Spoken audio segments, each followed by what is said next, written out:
Minangating gelingan at kabyasdan na rin aduang kabalet graduate ng DABSU o ngeni Pampanga State University kay ba't meni muna kay CPA board exam. ID report.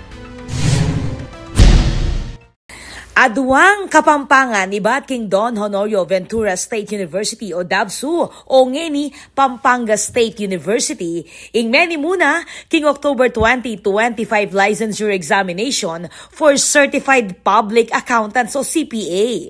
Agpangkimpe palwala resulta ning Professional Regulation Commission o PRC 3,460 kareng 10,171 examinees ing mipasar king examination agewa ning Board of Accountancy kareng 18 testing centers king mabilog bansa inyang October.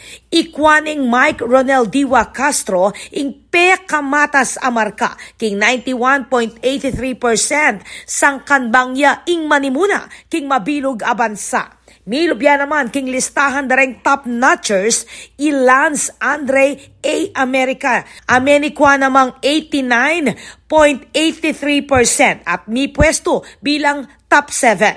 Samantala, tinanghal nemang top performing school ing Bicol University Daraga kay bat mi pasar lareng 56 out of 66 examinees ating katumba sa 84.85 passing rate. Ako po, Patricia Mamangon para King News Force Pampanga. Balitang tutuking balen, susuyo.